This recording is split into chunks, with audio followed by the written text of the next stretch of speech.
ഇന്നൊരു 1.5 kilo weight വരുന്ന choconut കേക്കിൻ്റെ റെസിപ്പിയാണ് കാണിക്കുന്നത്. അപ്പോൾ ഇതിനു മുമ്പ് ഈ ഒരു കേക്ക് ടയർ കേക്കായിട്ട് ഞാൻ കാണിച്ചിട്ടുണ്ട്. അപ്പോൾ അതിന് വേണ്ടിയിട്ടുള്ള ഇൻഗ്രീഡിയൻസ് ആദ്യം ഒന്ന് അരിച്ചെടുക്കാം. അതിനുവേണ്ടി 1 കപ്പ് മൈദയും 1/4 കപ്പ് നല്ല ഡാർക്ക് കളറിലുള്ള കൊക്കോ പൗഡറും, പിന്നെ ഒരു 1/4 ടീസ്പൂൺ ബേക്കിംഗ് പൗഡർ, ഒരു 1/2 ടീസ്പൂൺ ബേക്കിംഗ് സോഡ, ഒരു നുള്ളു ഉപ്പും കൂടി ചേർത്തിട്ട് ഇതെല്ലാം കൂടി ഒന്ന് മിക്സ് ചെയ്ത് ഒരു തവണ അരിച്ചെടുത്ത് മാറ്റി വെക്കാം.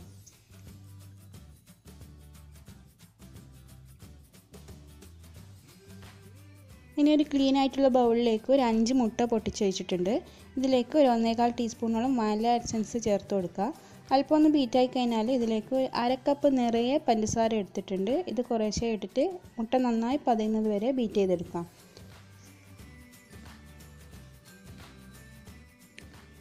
മുട്ടയുടെ നന്നായി ബീറ്റായി വന്നിട്ടുണ്ട്. ഇനി ഇതിലേക്ക് ഒരു 5 ടേബിൾ സ്പൂൺ സൺഫ്ലവർ ഓയിൽ ചേർത്ത് കൊടുക്കുക.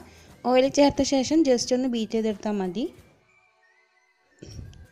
ഇനി ഡ്രൈ ഇൻഗ്രീഡിയൻസ് കുറേശ്ശെയായി ചേർത്തിട്ട് എല്ലാം കൂടി ഒന്ന് ഫോൾഡ് ചെയ്തെടുക്കാം.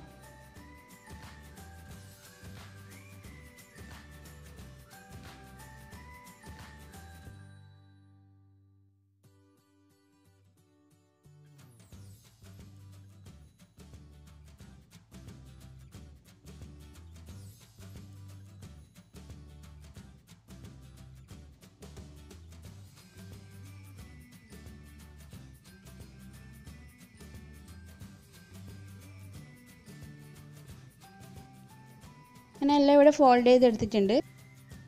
ഇനി ഇതൊരു 8.5 ഇഞ്ചുള്ള ഒരു സ്ക്വയർ ടിന്നിലേക്കാണ് ഞാൻ ഒഴിച്ചു കൊടുക്കുന്നത്. ഇതിന് പകരം 8 ഇഞ്ച് ആയാലും മതി.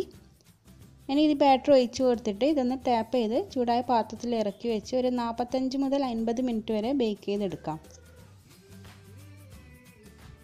ഗ്യാസ് അടുപ്പിൻ്റെ വലിയ അടുപ്പിൽ ആദ്യം ഒരു 3-4 മിനിറ്റ് ഹൈ ഫ്ലെയിമിൽ വെച്ചിട്ടും പിന്നെ അതിന് ശേഷം സിമ്മിലേക്ക് മാറ്റിയിട്ടാണ് ഈ കേക്ക് ബേക്ക് ചെയ്യുന്നത്. കേക്ക് ഇവിടെ ബേക്ക് ആയിട്ടുണ്ട്. ഇത് അല്പം ചൂട് മാറിയ ശേഷം ടിന്നിൽ നിന്ന് മാറ്റി ബട്ടർ പേപ്പറൊക്കെ മാറ്റി കൊടുക്കാം.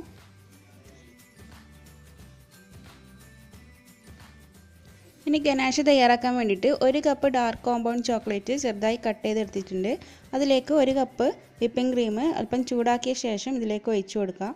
ഇത് ക്രീം തയ്യാറാക്കാനും കൂടിയാണ് ഈ ഒരു ഗനാഷ് ഇത്രയും എടുത്തിട്ടുള്ളത്.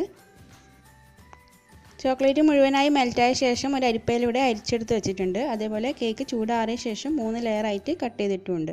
ഇനി ഐസിങ് ചെയ്യാൻ തുടങ്ങാം. ആദ്യം കേക്ക് ബോർഡിൽ അല്പം ക്രീമാക്കി ഫസ്റ്റ് ലെയർ കേക്ക് വെച്ച് കൊടുക്കുക.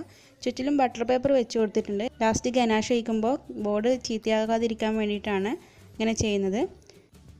അതേപോലെ ഒരു 1/4 കപ്പ് വിപ്പിംഗ് ക്രീം ബീറ്റ് ചെയ്തെടുത്തിട്ടുണ്ട്. അതിൽ നമ്മൾ നേരത്തെ തയ്യാറാക്കി വെച്ചിരിക്കുന്ന ഗനാഷിൽ നിന്നും അല്പം ഒഴിച്ചു കൊടുത്തിട്ട് ചോക്ലേറ്റ് ക്രീം ആക്കി വെച്ചതാണ്. ഇതൊരു പൈപ്പിംഗ് ബാഗിലേക്ക് ആക്കി കൊടുത്തിട്ട് ഇത് മുഴുവനായിട്ട് കേക്കിന് ചുറ്റും സ്പ്രെഡ് ചെയ്ത് കൊടുക്കാം.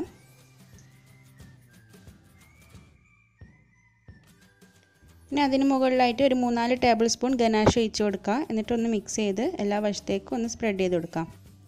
ഗനാഷിൻ്റെ ചൂട് മുഴുവനായി മാറിയ ശേഷമേ ഇതേപോലെ ചെയ്യാവൂ, അല്ലെങ്കിൽ ക്രീം മെൽറ്റായി പോവും. ഇനി ഇതിന് മുകളിലായിട്ട് അല്പം ചോക്കോ ചിപ്സ് ഇട്ട് കൊടുക്കുക. അതേപോലെ അല്പം നട്ട്സ് ക്രഷ് ചെയ്തതും ഇട്ട് കൊടുക്കാം.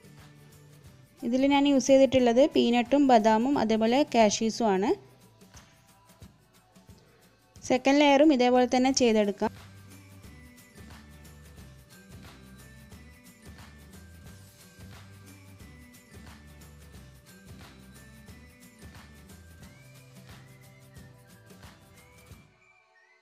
ഇതിന് മുകളിലും ക്രീം വെച്ച് അതിനുശേഷം ഗനാഷ് ഒഴിച്ചിട്ട് പിന്നെ നേരത്തെ ചെയ്ത നട്ട്സും ചോക്കോ ചിപ്സും ഇട്ട് കൊടുക്കണം. അപ്പോൾ അതിൻ്റെ വീഡിയോ എൻ്റെ കയ്യിൽ നിന്ന് മിസ്സായി പോയി. ഇനി ഫൈനൽ ലെയർ കേക്കും വെച്ചിട്ട് അതും വെറ്റ് ചെയ്ത് ഇത് മുഴുവനായിട്ട് കവർ ചെയ്തെടുത്തിട്ടുണ്ട്. ഇനി ഇത് ഫ്രിഡ്ജിൽ വെച്ചിട്ട് ഒരു 1/2 മണിക്കൂർ തണുപ്പിച്ചെടുക്കാം. അതിനുശേഷം നമ്മൾ തയ്യാറാക്കി വെച്ചിരിക്കുന്ന ഈ ഗനാഷ് ചുറ്റിലും ഒഴിച്ചു കൊടുക്കാം.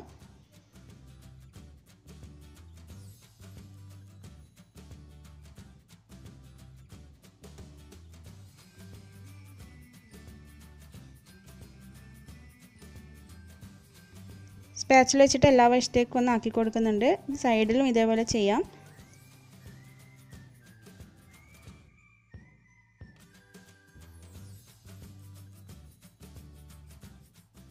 ഇനി ഇതൊരു 1/2 മണിക്കൂർ വീണ്ടും ഫ്രീസറിൽ വെച്ചിട്ട് ഈ ഗനാഷൊക്കെ ഒന്ന് സെറ്റാകുന്നത് വരെ വെയിറ്റ് ചെയ്യുക. അതിനുശേഷം ഇതിന് ചുറ്റിലും നട്ട്സ് ഇട്ട് കൊടുക്കാം. അപ്പോൾ ഞാനിതിലേക്ക് 125 ഗ്രാം നട്ട്സാണ് ടോട്ടലായിട്ട് യൂസ് ചെയ്തിട്ടുള്ളത്.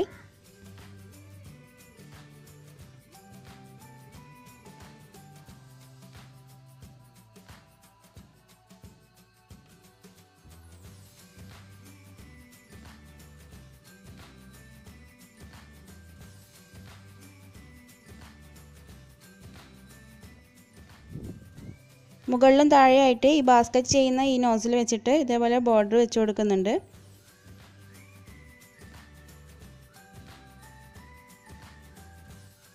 അതേപോലെ മുകളിലും അല്പം നട്ട്സ് ഇട്ട് കൊടുത്തിട്ടുണ്ട്. ഇനി ഇതൊരു 2-3 മണിക്കൂറെങ്കിലും ഫ്രിഡ്ജിൽ വെച്ചിട്ട് നന്നായി തണുപ്പിച്ചെടുക്കണം. അപ്പോഴേ എല്ലാം സെറ്റായി വരൂ. ഇത് കറക്റ്റ് 1.5 കിലോൻ്റെ കേക്കാണ്. അപ്പോൾ ഇതിൻ്റെ ബോർഡിൻ്റെ വെയിറ്റ് വരുന്നത് 125 ഗ്രാമാണ്. ഒരു 10 ഗ്രാം അങ്ങനെ അധികമുള്ളൂ. അപ്പോൾ വീഡിയോ നിങ്ങൾക്ക് ഇഷ്ടമായിട്ടുണ്ടെങ്കിൽ ലൈക്ക് ചെയ്യാനും ഷെയർ ചെയ്യാനും സബ്സ്ക്രൈബ് ചെയ്യാത്തവരുണ്ടെങ്കിൽ ഒന്ന് സബ്സ്ക്രൈബ് ചെയ്യാനും മറക്കരുത്. അപ്പോൾ മറ്റൊരു ദിവസം വീണ്ടും കാണാം. Thanks for watching.